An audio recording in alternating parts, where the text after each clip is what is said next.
Today I'm going to show you the top 10 games that changed my life and how. Hello, my friends. I am Lincoln, the Game Bard. I've been a heavy board gamer for 5 years now, and I dabbled for many years before that. And we're going to look at those moments in life when a board game changes everything. And I've selected 10. These are not necessarily my favorite games. These are not necessarily games that I would choose to play over some of my newer games, but they are games that changed my life in one way or another. This list is chronological. We're starting from the furthest back and we're moving up to the present. So you'll see those more modern games as we come to the front of the list or the back of the list, however you want to look at it. Okay, let's dive in with number 10. This is the granddaddy of them all for me. That is Dungeons & Dragons, the role-playing game. Now, we rewind back to 1981, 1980 or so. I was on a trip. I went by myself to stay with my grandparents. I didn't have my siblings. I didn't have my parents there with me. Just two people over 80 that I was staying with. So I didn't have much interaction with them that was kind of on my level as a kid. But some of the neighbors invited me over to play Dungeons & Dragons. And I learned at that time that, first of all, friends are super important when you don't have any. You realize that you need some friends when you've got nobody around you your age that you know. And secondly, the creative amazingness of a role-playing game. Now, you've probably heard of this if you haven't already played it, but it's just the granddaddy of the role-playing games. You've got some mechanics, you've got some player sheets, and then you improvise all the stuff in between. And you can play this very mechanically, or you can play it like with a group of actors, as you would see on Critical Role. And anyway, that started everything. Now jump ahead 20, 30 years perhaps, and we go to a gateway game for me. That gateway game was directly hinging upon my previous experience with Dungeons & Dragons, because that is Dungeon Mayhem. Card-driven game for lots of ages. We played this with my young kids maybe 10 years ago. Everyone kind of loved it because it was light, it was fast-moving. You were attacking each other, but there were spells. You could block. There were all kinds of interesting things going on. Everyone in my family was willing to play this game. And so this became that gateway game. I was at a game store looking for a Dungeons & Dragons adventure, and I said, oh, D&D, they make a card game. I wonder if my kids would like that. So that's why I picked it up. But that opened up the space for everything that was to come. This game, Star Realms, now not this version, this is a much more recent version. Star Realms was my true gateway game. Okay, Star Realms was the game that introduced me to deck builders and taught me that, holy cow, you can do so many things with a deck of cards. You can build and create more power, and you can attack people. You can do all kinds of things. It was Star Realms Frontiers that I originally bought, and that's packed away in a box because I've got all the expansions, so they're in like a deck box kind of thing. A shoebox full of hundreds of cards. If you're not familiar with Star Realms, it is a deck builder. It has you're basically attacking other people across the table. You can play it 2 players, 3 players, 4 players. You can play it several player counts. It was mind-blowing that you could attack each other and build a deck and increase in power. So I absolutely loved that. This is what got me into the hobby hardcore. Now, I can't move on from there unless I attach to that same number the granddaddy of them all deck building games, wise speaking, Dominion, which is phenomenal. This is, first of all, this is an expansion, so pay no attention to the expansion name on the box. Intrigue is a fantastic expansion, by the way. But again, this is the granddaddy that brought the deck building genre to life.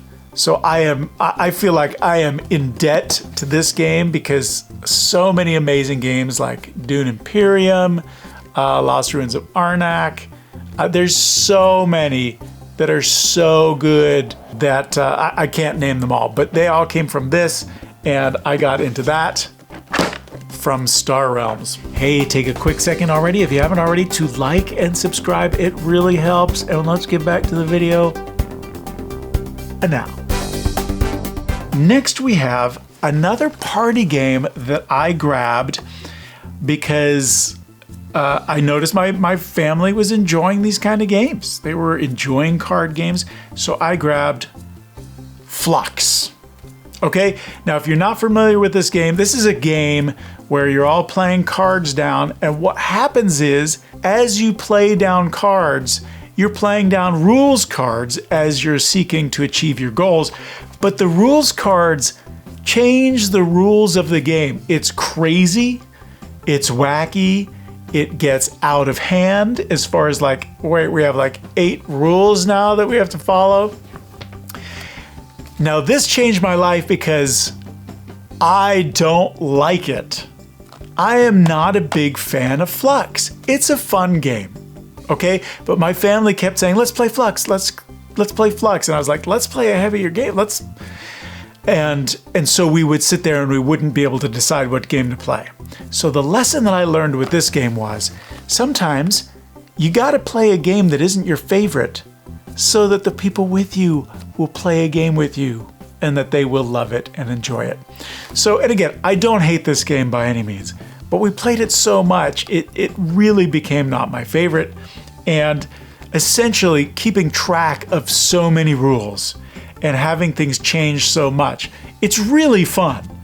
But I don't like keeping track of that many things. And I will say that as we got themes that I enjoyed more, like the Star Trek theme, I did enjoy it more. And my family loved it as well. But that's how Flux changed my life, learning to be a less selfish gamer. Now we go to, this is probably, I don't know, it's probably been over 10 years. I was working a job out of state. I was working for Porsche North America. I was doing presentations for them as an actor, which was amazing because I got to drive the 911s on a racetrack and practically peed my own pants because of how crazy it is to hit a turn at like 110 miles an hour. Anyway, that's a whole other story. But I was alone by myself in this gorgeous hotel that Porsche had put me up in. There was a game store down the street. And I went in and said, what games do you have that you can play by yourself? Is that a thing? Does that even exist? And they said, oh yes, that exists. They gave me a whole bunch of games. Now, one of those games that they told me about was Star Realms. But this was the game that I picked up to play by myself. Friday. This is a solo-only game by Friedman Friese, a wonderful designer who's designed so many things, and it seems like everything he designs is green. I think he loves green, and I love green too. So, good job, Friedman Friese. So, it's also a deck building game, but what you're doing is you are trying to survive as long as possible. But the system is such that you've got cards that are double-sided. That's not what I mean to say. Of course they're double-sided. They're multi-use. And first time through the deck, you might play on one side, and then when you flip it upside down, it serves another purpose. Now, I haven't played this for a long time, so I can't remember exactly what phases they all happen in, but it's got a cost depending on what phase of the game you're in, and the cost goes up as your deck gets more powerful. Another deck builder. Anyway, this was the first game that taught me that solo gaming existed and that I could sit there in my hotel room for the 23 and a half hours where I wasn't working for Porsche, and I could play this game by myself. I played it a ton. I loved it, and I'm gonna have to play it again soon because I want to see how it holds up. But it being a deck builder, and from what I can remember, it's still phenomenal. Next we have a very special game, Wingspan. Now, if you haven't played Wingspan, you absolutely need to check it out. Wingspan is a phenomenal game that spawned, what, three others? Two others? Well, a ton of expansions, and then Wormspan, and then Finspan. All phenomenal games. Now, this is a tableau building game. And in this tableau building game, you are essentially building an engine. And you're putting these gorgeous birds down, and the birds, you know, you can power them up when you do a certain action. You get to power all your birds in the row. This was kind of a game that taught me, again, this life-changing moment. There are a few, but one of them is that you could build an engine in your game. You could build with a tableau an engine, right? You've heard of engine builders, I'm sure. This was news to me, and this absolutely blew my mind. Now, the thing that was really life-changing was I had a total teenage son at the time. I had no interest in playing a game with birds, right? We convinced him to play. He sat down, and on his first playthrough, he was like, "This is incredible. This is amazing." And he loved it. I saw his eyes light up for birds as this macho teenage boy. Anyway, I loved that. And he and I discussed afterwards that, yeah, there's something magical about Wingspan. There's just something about it that's magical. It's building your tableau. It's placing those cards into their habitat. It's going down the lane and activating all those powers that you've built. And I think it's my first true Euro game of the list, right? Yeah, my first true Euro game of the list. So, and if you're not sure what a Euro game is, that's a game where everyone's playing their own game and there's a little interaction sometimes, but whoever scores the most points wins. So it's a beautiful, wonderful game. Still holds up today. And my first true Euro game experience. I have to say this at the same time as Wingspan. Everdell is another tableau building game that absolutely blew my mind. And the thing that Everdell did differently is it created a world in which I wanted to live. Everdell was the first game that made me think, I want to crawl into these cards. I want to shrink down, get on the table, and pick up these berries and live in this world. I didn't know board games could do that. But when I first got Everdell, the art, the presentation, the tree, it's a tableau building game, if you're not familiar with Everdell. It's resource management and worker placement. And it's done really, really smartly, to be grammatically correct. And it's not a simple game. It leans toward that more complex side. I think it's like a 3.2 on the 1 to 5 Board Game Geek rating schedule. It's not a 2. A lot of these games that we've looked at so far have been in that 2 range. There is some complex card interaction and some complex strategic planning that goes into winning that game. Anyway, it really opened me up to the theme of a board game capturing my imagination and making me want to live there. And I absolutely love that. We are stepping away from Euro games again for a moment as we go to our next game, which I was at a Barnes & Noble and I was like, what?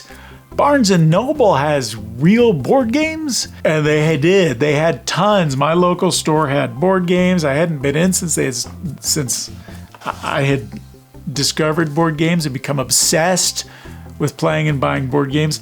And I walked by this game and I looked at it, I was like, that's kind of interesting. And I looked it up on Board Game Geek.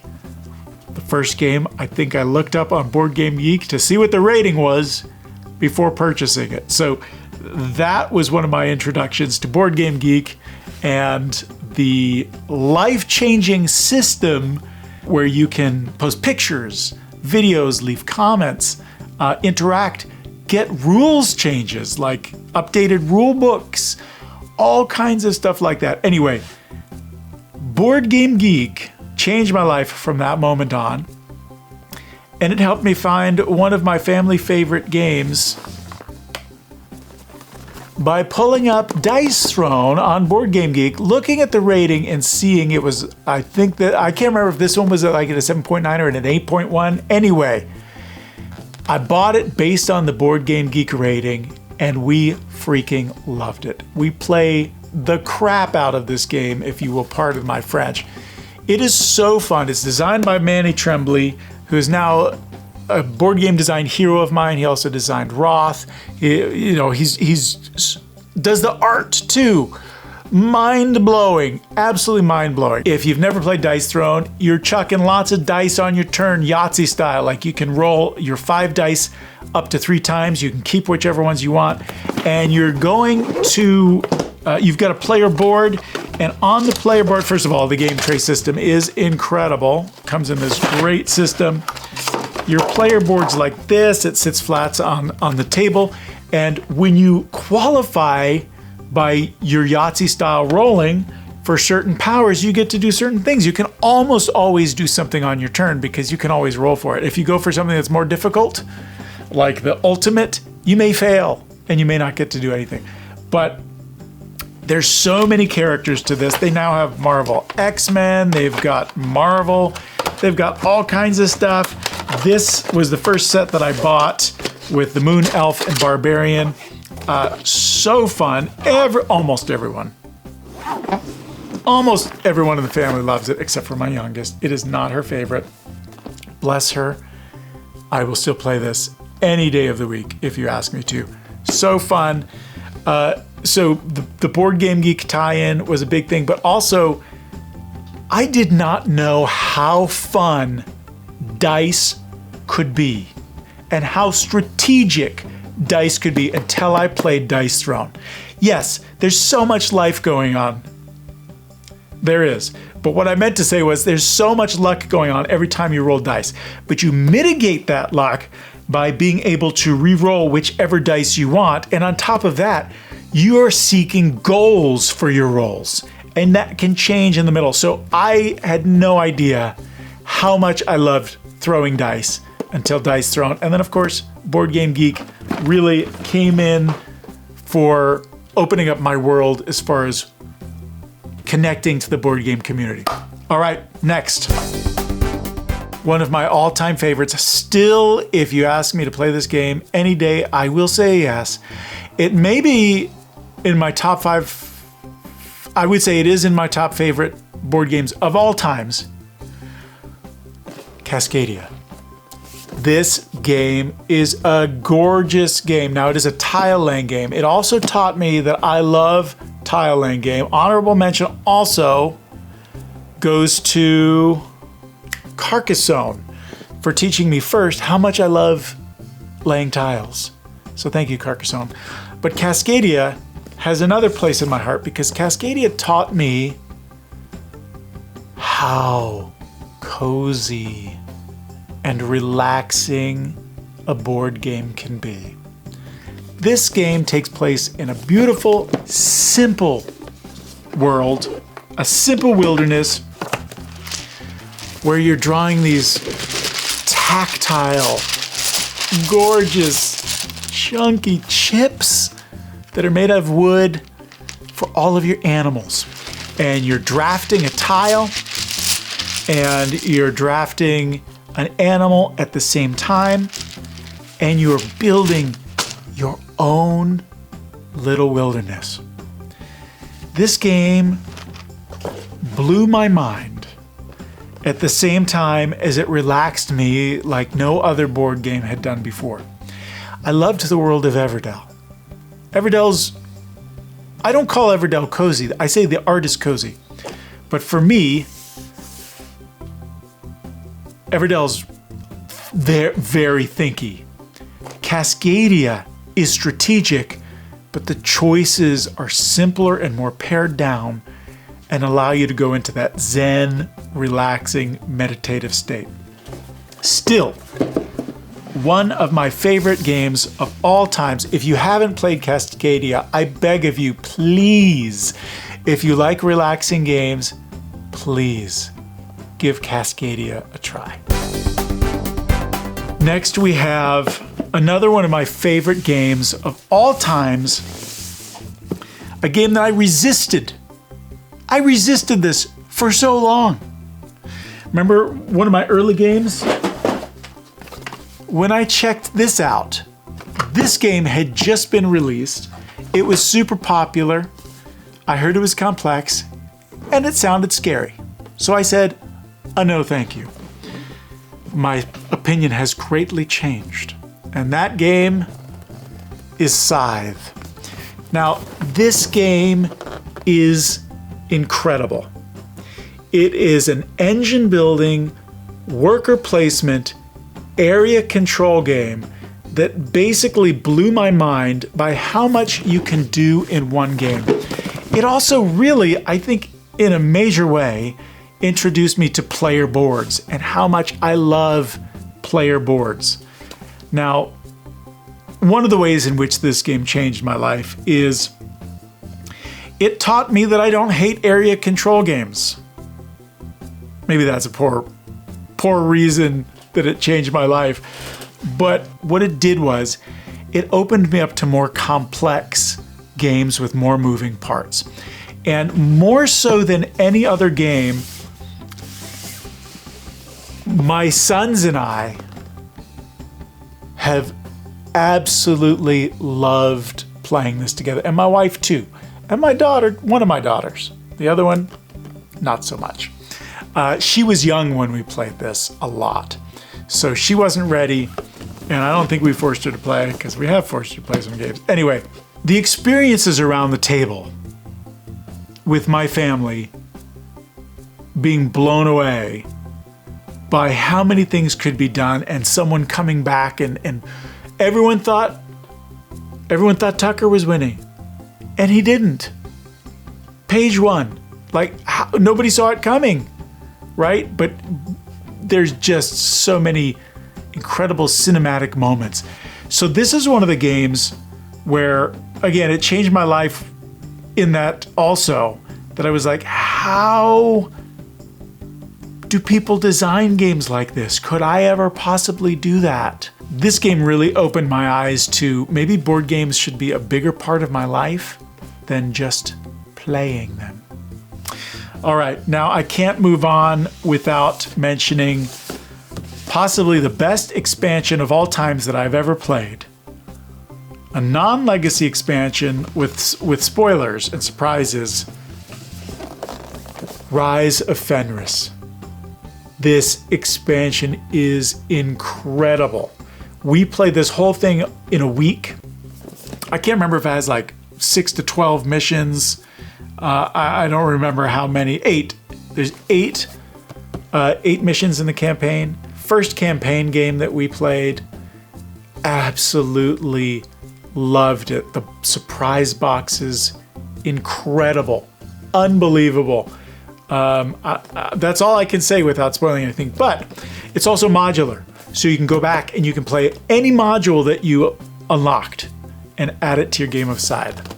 So mind-blowing to me, and changed my life in the way that I looked at how expansions were made, what they did, and I'm telling you, the thrilling game experiences that we had playing Rise of Fenris, absolutely incredible. So again, just life-changing for me and my sons playing together and really enjoying that. I can't get enough of Scythe. Okay, I think we're on to my last thing on the list, and this is definitely the most modern game. There's so many games that could come in here, come into play, but one stood out above the rest, possibly because we've been replaying it just recently. There are genres of games I do not like. There's not a lot. There's mechanisms that I don't like. I don't like roll and move. I don't like it. It's too boring. Many of you may feel the same way. I don't like trick-taking games. I just don't. And every now and then comes a game that absolutely shatters a deep-set opinion or a prejudice against a certain type of game. And this game shattered that. And that is Lord of the Rings, Fellowship of the Ring, trick-taking game. Now, if you're not familiar with this game already, you're basically playing tricks. And what a trick is, it's like hearts, where if someone plays a certain suit, you have to follow the suit if you can. And you're getting rid of all of your cards around the table, and you're trying to complete missions in this game. So this is cooperative. It adds those missions. And this turned my world upside down. I remember playing at PAX U with my friends on the all-play team, and I at first was like, I don't get it. I don't know trick-taking games. I don't know how it works. And we failed the first mission, and we failed the second time, and then we played the third time, and we passed and was like, oh, I think I get it.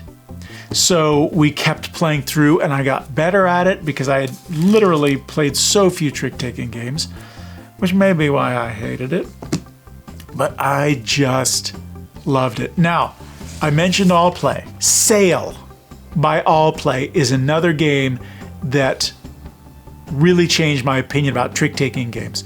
Now, Sail is different. You're using powers, and if you don't like trick-taking games, and if you don't like this, you should probably still check out Sail if you want to be moved in your opinion. If you like other mechanics, Sail uses all these other mechanics. It's cooperative as well. If you want a board game experience in a trick-taking game, you should check out Sail.